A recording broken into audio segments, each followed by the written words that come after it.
बिस्मिल्लाहिर्रहमानिर्रहीम, अस्सलाम वालेकुम।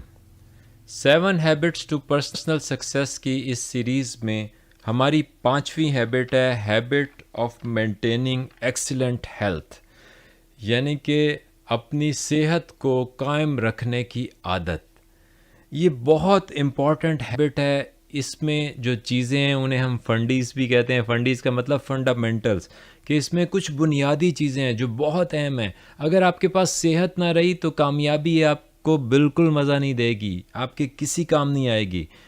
इसमें बहुत इम्पॉर्टेंट चीज़ें हैं जो आपने सारी की सारी करनी है।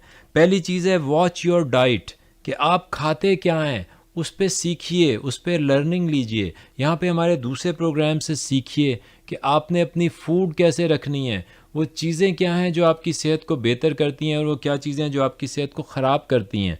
तो अपनी डाइट को मेंटेन कीजिए और जो न्यूट्रिएंट्स या जो सप्लीमेंट्स आपको रिक्वायर्ड हैं, जो आपकी खुराक में पूरे नहीं हो रहे, वो लेना शुरू कीजिए। ये बहुत अहम है। उसके बाद नींद को पूरा कीजिए। नींद जो है वो 7 से 8 घंटे रोज़ाना सोइए और पीसफुली सोइए। इस और सही टाइम पे सोइए। ये भी बहुत अहम है कि रात को जल्दी सोइए और सुबह को जल्दी उठें।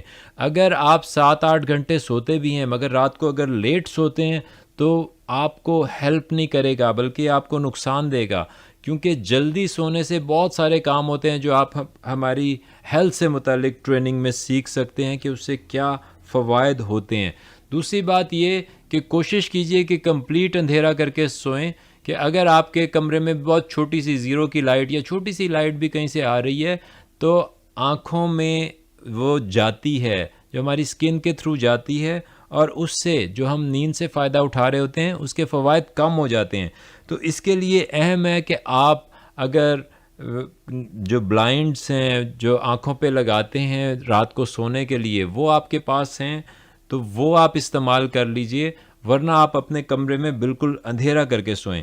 उसके अलावा आप रोज़ाना एक्सरसाइज करें, किसी भी तरह की एक्सरसाइज जो आप कर सकते हैं, किसी भी तरह की एक्सरसाइज जो आपके लिए रिकमेंडेड है, किसी भी तरह की एक्सरसाइज जो डॉक्टर ने आपको अलाउ की है। आपकी सेहत मुख्तलिफ़ तरह की हो सकती है, इस वजह से मैं कोई एक एक्सरसाइज नहीं कहता, मगर योगा में आसान तरीके जो हैं वो बहुत अहम है। वो आपके लिए रिकमेंडेड है कि हर उम्र के लोग उन्हें कर सकते हैं।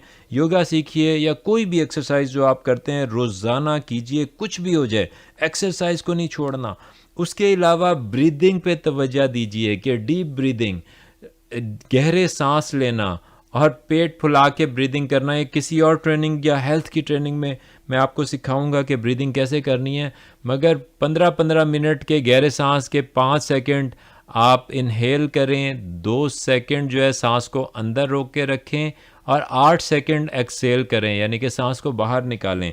नाक से सांस अंदर लेके जाएं, मुंह से बाहर निकालें और सांस को कोशिश करें कि पेट में जमा करें, सीने में ना जमा करें। ये डीप ब्रीदिंग है, ये 15-15 सेकंड की 4 भी कर लें तो ये आपको बहुत ज़्यादा हेल्प करेगी। जब भी आपको स्ट्रेस हो रहा हो तो आप ये पेट वाली ब्रीदिंग, डीप ब्रीदिंग जो है, ये गहरे गहरे सांस लेना ये शुरू कर दें। ब्रीदिंग बहुत अहम है। दिन में जितनी दफ़ा आपको जहन में आए आप ब्रीदिंग पे तवज्जो दें और सांस लें, गहरे सांस लें, डीप ब्रीदिंग करें। उसके अलावा बहुत सारा पानी पीजिए सारा दिन, मगर दिन के टाइम पे पीना है। रात को सोने से पहले 1-1.5 घंटे पहले आपने पानी पीना छोड़ देना है, क्योंकि अगर आप रात को ज़्यादा पानी पी के सोएंगे तो वो आपकी किडनीज़ पे प्रेशर डालेगा, क्योंकि नींद की वजह से शायद आपकी आँख ना खुले तो आपको वॉशरूम जाना होगा, उसके लिए आपकी किडनीज़ पे प्रेशर पड़ेगा, उससे किडनी का फंक्शन ख़राब होने का अंदेशा है। तो दिन के टाइम पे जितना ज़्यादा पानी पी सकते हैं पीजिए। ये आपके जिस्म के टॉक्सिन्स को रिमूव करेगा, ये आपको यंग रखेगा या आपकी एज कम करेगा, ये आपको हर तरह से बेनिफिट्स देगा। तो ये जो फंडामेंटल्स हैं, ये जो 5वीं आदत है कि अपनी सेहत को एक्सीलेंट हालत में मेंटेन करना, ये बहुत अहम है। इसको आपने बिल्कुल नहीं छोड़ना, इस पे आज से तवज्जो देनी है और आज से इसमें जितनी बातें बताई हैं उन पे अमल करना है। आपका बहुत बहुत शुक्रिया।